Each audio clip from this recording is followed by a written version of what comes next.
Did you know that approximately 60% of all relationships have some form of toxicity in them? Yes, you heard it right. A staggering 3 out of every 5 relationships are battling this silent epidemic, often unbeknownst to those involved. Toxicity in a relationship isn't about the occasional argument or disagreement. It's a consistent pattern of harmful, damaging behaviors that erode the foundation of trust, respect, and mutual care that any healthy relationship should be built upon. In our society, toxic relationships are more common than you might think. They can lurk in the shadows of our personal lives, but their effects ripple out, influencing our well-being, our mental health, and even our interactions with others.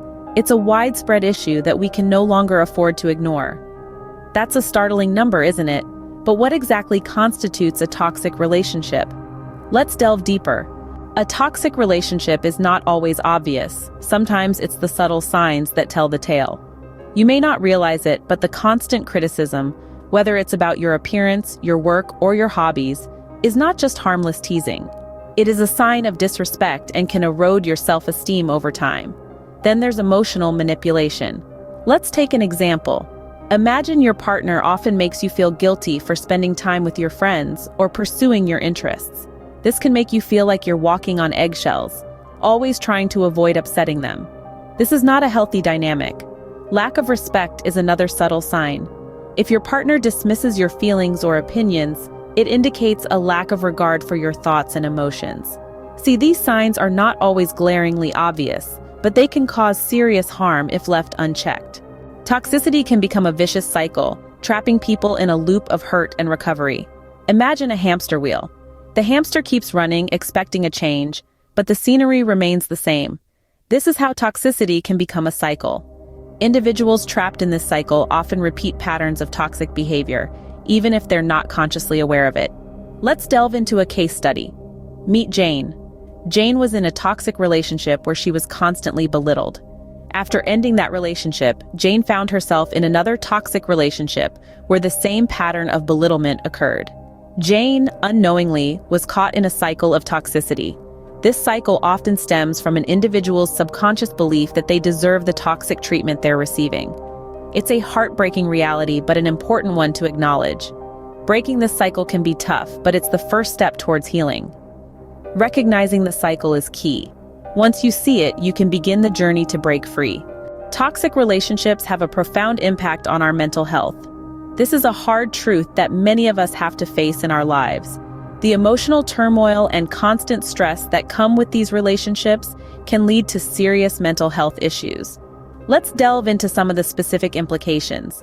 First, we have anxiety. When you're in a toxic relationship, it's like walking on eggshells. You're constantly worried about saying or doing the wrong thing, or about what your partner might do next. This constant state of fear and uncertainty can lead to persistent anxiety, a debilitating mental health condition that affects millions of people worldwide. Next up is depression. Toxic relationships are characterized by negativity and emotional abuse, which can leave you feeling worthless and hopeless. You might start to believe the negative things your partner says about you, or feel like there's no way out of your situation. These feelings can spiral into depression, a deep sadness that makes it hard to enjoy life or even get out of bed in the morning. Lastly, let's talk about self-esteem. When you're constantly being put down or belittled by your partner, it's hard to maintain a positive view of yourself.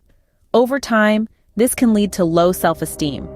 You might start to believe that you're not good enough, or that you don't deserve to be treated with respect. This can be a significant blow to your mental health, making it harder to stand up for yourself or pursue your goals. These are just a few examples of how toxic relationships can harm your mental health. But remember, it's not just about the negative effects. It's also about the potential for growth and healing when you're able to leave these toxic dynamics behind. It's clear that staying in a toxic relationship can have serious mental health consequences. But with the right support and resources, you can break free and start on a path towards healthier relationships and better mental well-being. In the face of a toxic relationship, self-love is a powerful tool. It's that inner voice that whispers, "You deserve better." It's the strength that propels you to set boundaries, to say no when necessary, to prioritize your own well-being. Let's consider Lisa's story. who found herself in a relationship that was slowly eroding her self-worth. Lisa was constantly blamed, constantly guilt-tripped. It was a toxic cycle that left her feeling drained. But one day, Lisa decided enough was enough. She started to practice self-love. She started to assert herself, to reclaim her self-respect. She realized she deserved love, respect, and kindness, not only from others, but primarily from herself. This journey of self-love led Lisa to finally break free from the toxic relationship. It wasn't easy, but it was worth it. So just like Lisa, let's remember to cherish ourselves, to love ourselves unconditionally. Remember, your love for yourself should always be stronger than any toxicity thrown your way. You don't have to face a toxic relationship alone. Reach out, seek support, and take back your life. It's a common misconception that dealing with a toxic relationship is a solitary battle. Often we feel that we're supposed to handle these situations on our own, that it's our burden to bear. But that's far from the truth. In fact, one of the most powerful ways to combat toxicity is by seeking support. Support can come in a variety of forms. It could be a trusted friend or family member, someone who can provide a listening ear, a comforting shoulder, and a fresh perspective. They can remind you of your worth, your strength, and your ability to overcome adversity. But sometimes it's not enough to just talk to friends or family.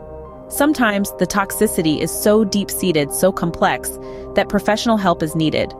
Therapists, counselors, or psychologists are trained to help you navigate these murky waters. They can provide tools and techniques to help you break free from the cycle of toxicity, to help you regain your sense of self. Not only can they provide an objective perspective, but they can also guide you through the process of healing and recovery. There are numerous resources available for those seeking help. From hotlines to online forums, from self-help books to support groups, there's a wealth of information and assistance out there. It's just a matter of reaching out and taking that first step. Remember, seeking help is not a sign of weakness. It's not an admission of defeat. Quite the contrary, it's a sign of strength. It's a sign that you value yourself enough to seek better, to strive for healthier relationships. It's a sign that you refuse to be defined by the toxicity of others. So don't be afraid to reach out. Don't be afraid to seek support. You're not alone in this journey. There are people out there who care, who want to help, who understand what you're going through. Remember, reaching out for help is a sign of strength, not weakness. Now that you know the realities of toxic relationships, what can you do about it? Well, the first step is to acknowledge if you're in one. It's not about blaming or pointing fingers, but about recognizing patterns that harm your well-being. It's okay to admit that a relationship is not serving you well. It's not a sign of weakness, but a strength that shows you value yourself and your peace of mind. Next, remember that you are not alone. Reach out to trusted friends or family members. Share your experiences and feelings with them. They can be your sounding board, your support system. You'd be surprised how many people have been through something similar and can offer advice based on their experiences. Seek professional help if you can. Therapists and counselors are trained to help you navigate these troubled waters. They can provide tools and strategies to cope and help you rebuild your self-esteem. Beyond that, let's shift our focus towards building healthy relationships. Start by setting boundaries. Define what is acceptable behavior and what isn't. It's your right to say no when something doesn't feel right. Invest in self-love. Pamper yourself. Do things that make you happy. Enjoy your own company.